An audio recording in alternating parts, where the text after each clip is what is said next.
বেশি ঝামেলা করলে মানুষ বলবে যে হিরো আলম। বগুড়াতে তো নাম করা মানুষ না, হিরো আলম। কিসের হিরো ওর নিজেও জানি না। ওর যে চেহারা ছিল তেমনি বলতে নেই, বলেন তো যে চেহারা কি হিরো হওয়ার মতো চেহারা? ভিলেন আলম নাম দেওয়া দরকার, অন্তত ভিলেন হলে ওর একটু মানায়। কথা বলে না কেন? আজকে নাকি 4-5 দিন তার কাছে সংবাদ আসতেছে যে আপনি উপদেষ্টা হন। আমার বিশ্বাস হয় না, তারপরও যখন বলছে হতেও পারে। এদেশে ফারুকের মতো মানুষ যদি উপদেষ্টা হয় তো হিরো আলম আমার মনে হয় সহকারী হতে পারে। ফারুকের মতো এরকম একজন মানুষ যে সমকামিতা প্রমোট করে, তারে এই দেশে আপনি উপদেষ্টা বানিয়ে দিলেন। ছাত্র জনতা যেভাবে ফুসে উঠেছে, এরাই আপনাদেরকে বসিয়েছে, এরা নামাতেও জানে। সুতরাং আমরা আহ্বান জানাচ্ছি, আল্লাহর নিষিদ্ধ কাজ যারা জারি করে সমাজে পরিবারে, তাদেরকে মুসলমানের মাথার উপর থেকে নামিয়ে দেওয়া হোক। কি আমার নিজের কথা না, এটা এদেশের সবার কথা। আমরা এমনি নামাজ রোজা পর্দা প্রশিদা কম করতে পারি, আল্লাহর বিরুদ্ধে গেলে সে বাবা হলো আমাদের ছাড় নেই। ব্যক্তিগত ভাবে তার সাথে আমার বিরোধ নেই, কিন্তু তার বউটা বলেন তো, সে বউ দিয়ে সারা জীবন যা কামাই করছে, তো হালাল কামাই, বলেন না কেন? এদের পুরাটাই হারাম না? দেহ ছাড়া ওদের কি আছে বলে? কিচ্ছু নেই।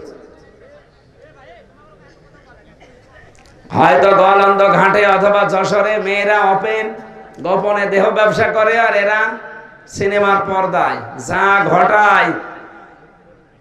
পরকীয়া প্রেম কি করে করা লাগে, সমকামিতা প্রমোট করা লাগে, এগুলো তারা সিনেমা বানায় বসে বসে, এগুলো অভিনয় করার বউদেরকে দিয়ে। বলেন নাউজুবিল্লাহ। নবীজি বলেছেন আদ-দাজ্জালু লা ইয়াদখুলুল জান্নাহ। প্রিন্সিপাল সাহেব আছে এখানে, মোজাক্কার দিয়েছেন আল্লাহ। নবীজি বলেন আদ-দাজ্জালু লা ইয়াদখুলুল জান্নাহ। মহিলাকে বলা হয়নি, পুরুষকে। যে পুরুষ তার নিজের মেয়ে, বউ, মা, বোন এদেরকে পর্দার ভেতরে রাখতে পারে না, সেই পুরুষ দাজ্জাল। কথা বলো না কেন? এই হিসাবে ফারুকী সাহেব যে দাজ্জাল, ফতোয়া আর কারো লাগবে? একটা দাজ্জাল মানুষ 96% মুসলমানের মাথার উপরে থাকবে কোন কারণে বলেন? আশা করছি আমরা খুব তাড়াতাড়ি তাকে যেন নামিয়ে ওই জায়গায় একজন আলেমকে নিয়োগ দেন। সংস্কৃতি ইসলামের ভেতরে নেই তা না, এটা একটা ইবাদত। অনেক ইবাদত আছে সংস্কৃতির ভেতরে, আপনি ওখানে এনে আমার মনে হয় এদেশে যারা নাম করা জ্ঞানী আলেম আছে, প্রসিদ্ধ আলেম আছে, এদেরকে আপনি ওই জায়গায় দায়িত্ব দিন, তাহলে এদেশের মানুষের আপত্তি থাকবে না। সবাইকে নিয়ে আল্লাহর দরবারে আমরা শুকরিয়া জানাচ্ছি, যিনি আমাদেরকে এখনো কথা বলার শক্তি দিয়ে রেখেছেন। জবান খুলে বলেন আলহামদুলিল্লাহ। দরুদ আর সালাম পড়ছি আমাদের নবী মুহাম্মদ রাসূলুল্লাহ সাল্লাল্লাহু আলাইহি ওয়াসাল্লামের প্রতি। কিয়ামতের ময়দান যখন আল্লাহ কায়েম করবে, প্রত্যেকটি মানুষ, একজন প্রতিটি মানুষ, এমনকি যত নবী রাসূল সবাই বলবে ইয়া নাফসি ইয়া নাফসি, হে রব আমাকে বাঁচান। কে বলবে? আমি আমার চিন্তায় আছি, আমাকে বাঁচান। যেদিকে তাকাবে মানুষ সেই দিকে শুধু এই আওয়াজ শুনতে পারবে যে আমাকে বাঁচান, আমাকে বাঁচান। হঠাৎ করে বিশাল ওই কিয়ামতের ময়দানের এক পাশ থেকে আওয়াজ আসবে, রব্বি হাবলি উম্মতি।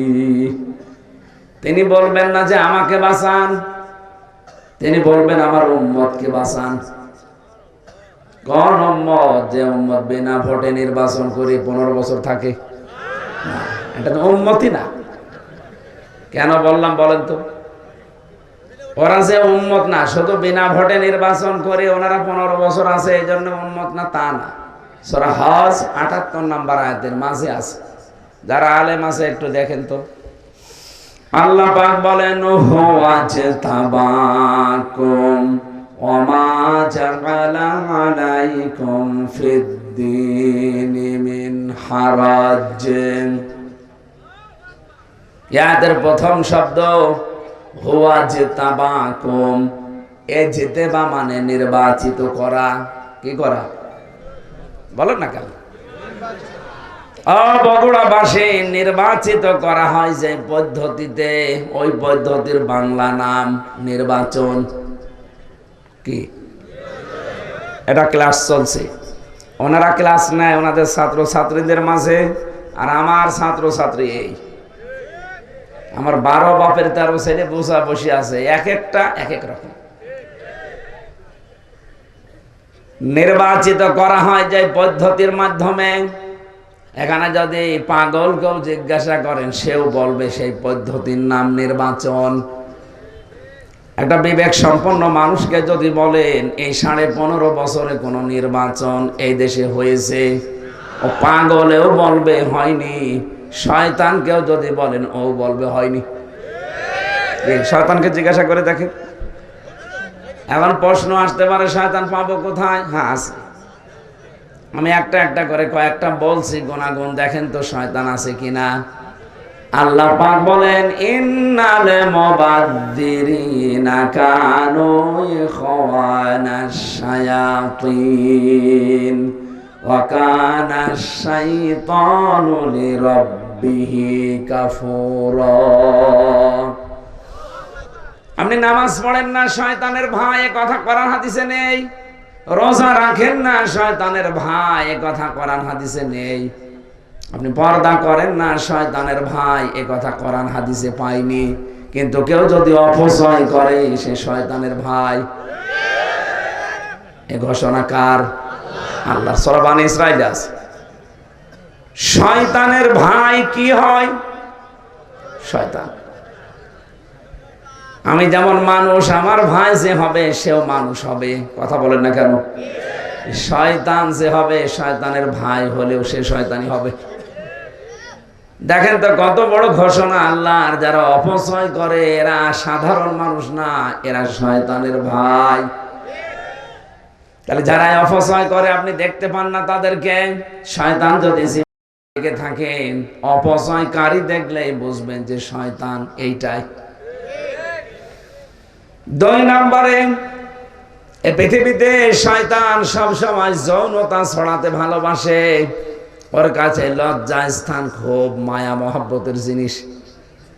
এই জন্য নবীজি শিখিয়েছেন, যখনই টয়লেটে কাজ সারার জন্য উলঙ্গ হবে, সঙ্গে সঙ্গে তোমাকে বলা লাগবে আল্লাহুম্মা ইন্নী আউযু বিকা মিনাল খুবুসি ওয়াল খাবাইস। যত রকমের দুষ্ট জিন আর পরি আছে, সবার থেকে আল্লাহ তোমার আশ্রয় চাই। বিশ্বনবী জানিয়েছেন, দোয়া পড়ে যদি কেউ বাম পা দিয়ে বসে, শয়তানের চোখের উপরে পর্দা পড়ে যায়। অথচ এখানে কত মুরব্বী মানুষ বসে আছে, জীবনে এ দোয়া পড়িনি। কথা বলছে না কেন? বের হওয়ার সময় আপনি যখন বলেন গফরানাক, হে আল্লাহ আমি ক্ষমা চাচ্ছি, কারণ এই যে 8-10 মিনিট 15 মিনিট আমি টয়লেটে বসেছিলাম, আমি তোমার কাছে ক্ষমা চাইতে পারিনি, দয়া করে মেহেরবানি করে তুমি আমারে ক্ষমা করে দাও। আলহামদুলিল্লাহিল্লাযী আযহাবা আন্নিল আযা ওয়া আফানি।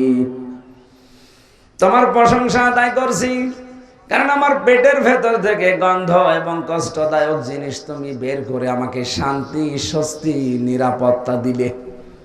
বিজ্ঞান এখন প্রমাণ করছে, টয়লেট যদি আপনার বন্ধ হয়ে যায়, বিশেষ করে প্রস্রাব, এটা যদি স্বাভাবিক অবস্থায় আবার ফিরিয়ে আনতে চান, এদেশের চিকিৎসা ব্যবস্থায় কমপক্ষে 12,000 টাকা খরচ হবে।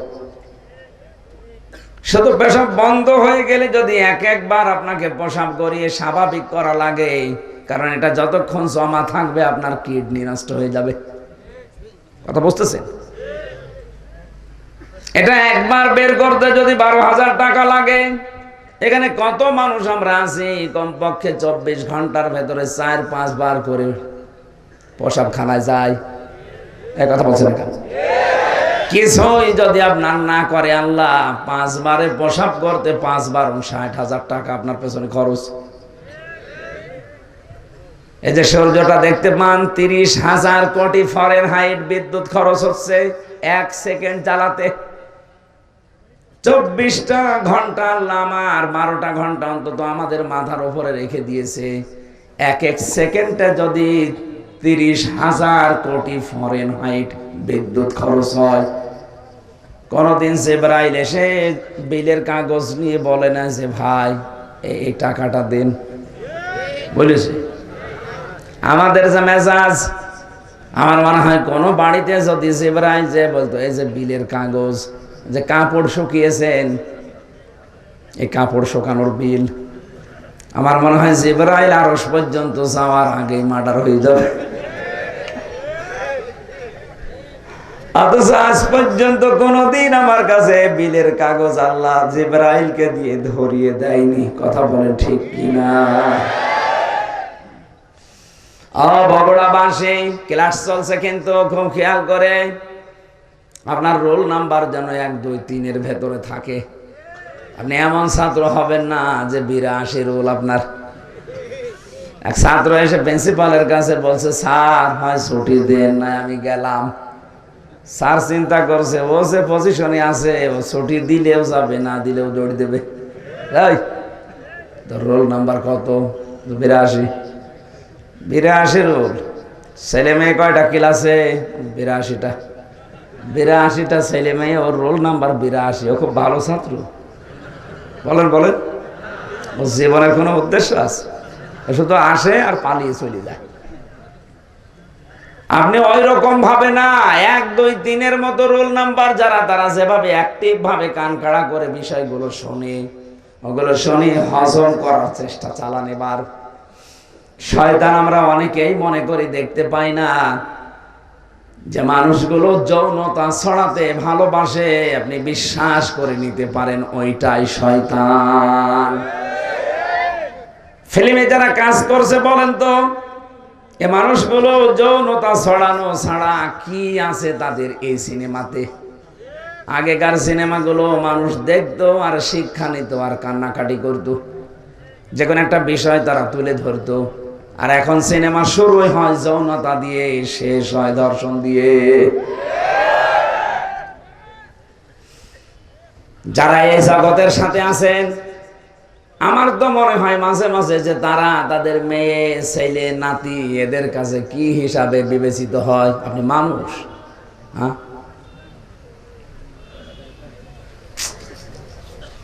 এই কাজগুলো যারা করছে, আমি দেখতে পাচ্ছি গোপন একটা ষড়যন্ত্র করে এই মানুষগুলোকে আজ সামনে নিয়ে আসা হচ্ছে। আজকে একটা হিন্দু মহিলা স্ট্যাটাস দিয়েছে, ওর নাম আমি নিতে ঘৃণা করি, নাম নিলাম না, কুষ্টিয়াতে বাড়ি। না, নামটা বলার দরকার নেই। এই মহিলা ঘোষণা দিয়েছে, আপনারা দেখবেন কয়েকদিনের পরে সমকামিতা আনার জন্য নিজেরাই আন্দোলন করবেন। আমরা আপনার মতো অত পয়সা চাইনি, আমাদের রুচিবোধ আছে। আপনি তো মানুষ থেকে বিকৃত হয়ে গেছেন। হ্যাঁ, আল্লাহ আকর্ষণ দিয়েছে নারীর প্রতি পুরুষের, পুরুষের প্রতি নারীর। আপনি পুরা সিস্টেমই আল্লাহর পাল্টিয়ে দিয়েছেন। পুরুষে পুরুষে বিয়ে করবে, মহিলাতে মহিলায় বিয়ে করবে। বলেন নাউজুবিল্লাহ। শয়তান আছে না নেই? কোনটা? যেগুলো বলছি এগুলো হযরতে আদম এবং হাওয়া জান্নাত থেকে বের হয়ে যাক, এটা শয়তানের উদ্দেশ্য ছিল না। ওর উদ্দেশ্য ছিল কি করে আদম আর হাওয়ার লজ্জার স্থান দেখা যায়। এজন্যও জান্নাতের মেন গেটে দাঁড়িয়ে ওয়াজ করেছিল, ওয়াকাসামাহুমা ইন্নী লাকুমা লামিনান নাসিহিন। হে হাওয়া, তোমার স্বামী কোথায়? তাকে বলো আমি আল্লাহর কসম দিয়ে বলছি আমি তোমাদের হিতাকাঙ্ক্ষী। আরামের জায়গায় বেশি দিন আল্লাহ তোমাদের রাখবে না। আমি গোপন ভিত্তিতে সংবাদ পেয়েছি, এখান থেকে তোমাদের আল্লাহ বের করে দেবে। হযরতে হাওয়া আলাইহিস সালাম জিজ্ঞাসা করেছিলেন কেন বের করে দেবে? যে কেন জানি না, তবে আমি গোপনে শুনেছি আল্লাহ বেশি দিন রাখবে না। ওই যে গাছের কাছে যাওয়া নিষেধ কেন? এইটার কারণে। যদি ওই গাছের কাছে যেতে পারো আর যদি ফলটা খেতে পারো, আমি কথা দিচ্ছি তোমাদেরকে, ওনার ঘোষণা আল্লাহ গোপন ভাবে পরামর্শ করে জানিয়েছে, ইল্লা আন তাকুনা মালাকাইনি আও তাকুনা মিনাল খালিদিন। যদি এই গাছের কাছে যেতে পারো আর ফল খেতে পারো, তোমরা চিরস্থায়ী হয়ে যাবে এই আরামের জান্নাতে। আমি এখান থেকে কয়েকটা শিক্ষা পেয়েছি তাফসিরে হাক্কারিতে। আদম আলাইহিস সালাম বাড়িতে মানে জান্নাতের ওই জায়গায় ছিলেন না, তিনি বাইরে ছিলেন। হাওয়া আলাইহিস সালামকে পেয়ে যে ওয়াজ করছে তার নাম শয়তান। বলেন না কেন? তার মানে শয়তান ওয়াজ করে। শয়তানের ওয়াজের ধরন একটা, প্রথমেই ও কথা বলার আগেই কেঁদে ফেলে। এটা শয়তানের ওয়াজের ধরন। ও জান্নাতের মেন গেটে দাঁড়িয়ে হযরতে হাওয়াকে যে ওয়াজ করবে, কথা বলার আগেই কেঁদে ফেলেছে। হাওয়া আলাইহিস সালাম বলেন, আপনি কাঁদেন কেন? কান্না বন্ধ করেন। কি করবেন করেন। বলছে, না কাঁদি আমার জন্য না, কাঁদি তোমাদের জন্য। আপনি দেখেন আজ দুনিয়াতে, আমার তো নিজের চোখে দেখা, এই দেশে যারা শয়তান ছিল তারা দেখবেন কথা বলার আগেই কেঁদে ফেলতো। আমাকে বেশি বললাম? আমার কেউ নেই বলে আগে কেঁদে ফেলে। তোর কেউ নেই, আমরা করবো কি? আমরা কি তোমার বাপকে এনে দিতে পারবো? তোমার ভাইকে এনে দিতে পারবো?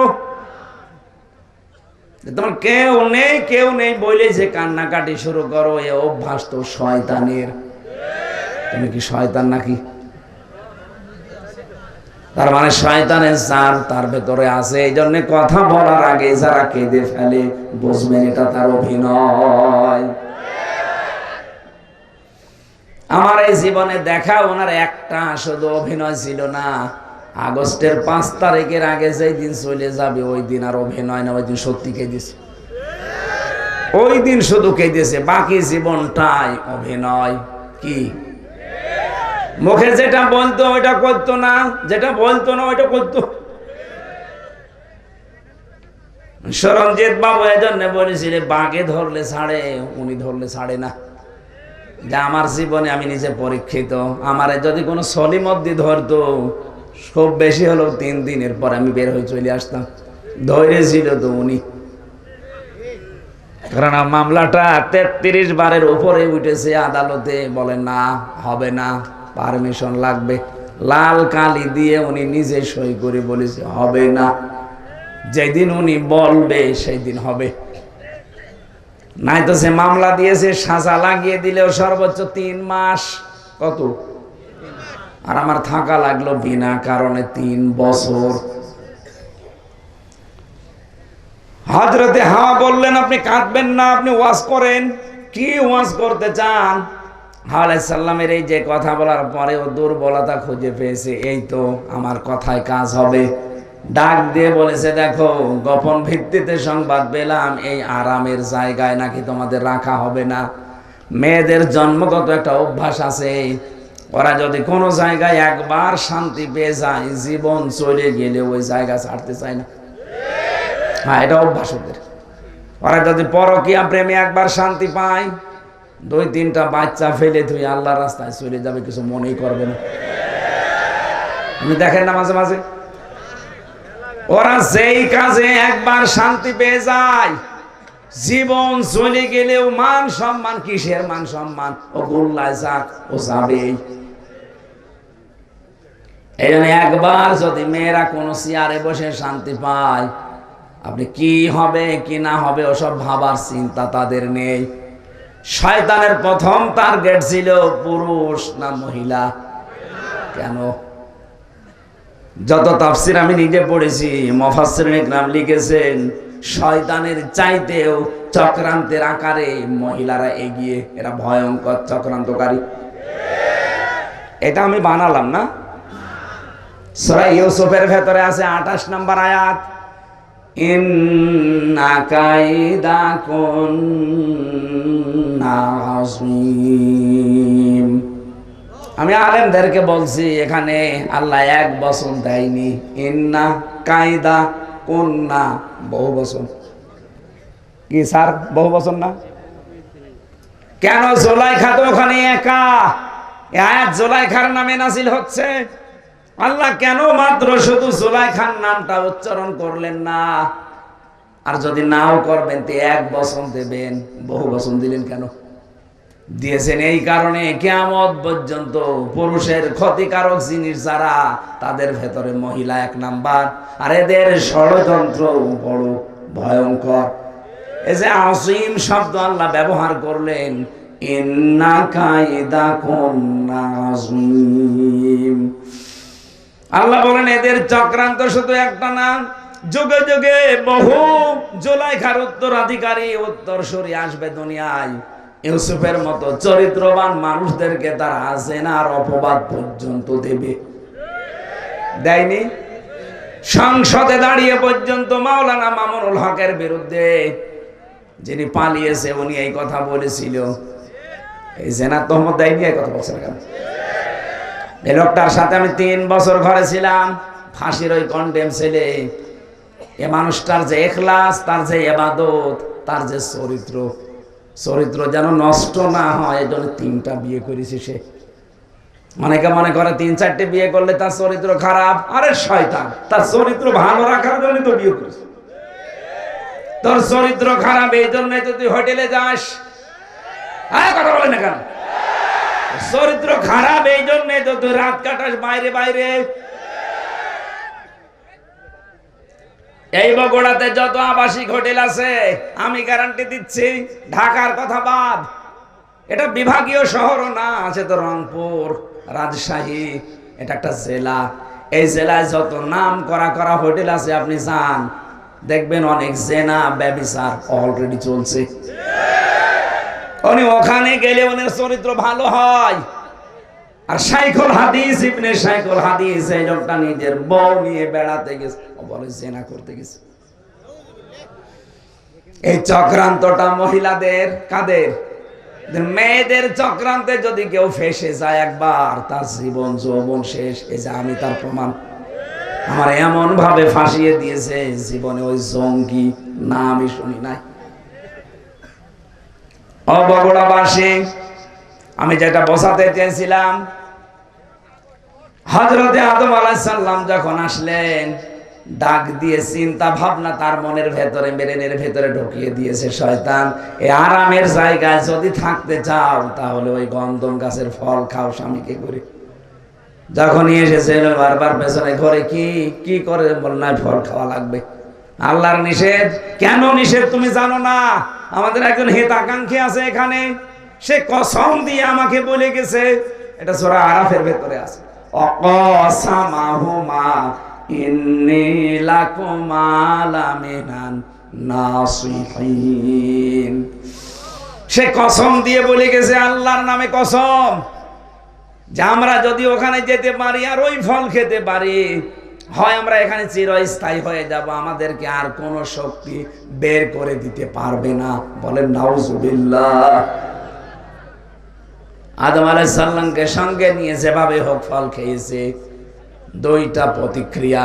1 নম্বরে প্রথম তার পোশাক খুলে পড়ে গেছে, 2 নম্বরে তার টয়লেটের প্রয়োজন দেখা দিয়েছে। যখনই পোশাক গলে পড়ে গেছে, ওই যে শয়তান গেটে দাঁড়িয়েছিল, প্রশ্ন আসতে পারে জান্নাতের গেট কি উন্মুক্ত? হ্যাঁ, এটা আমি জেলখানায় গিয়ে তাই আয়াতের তাফসীর বুঝেছি।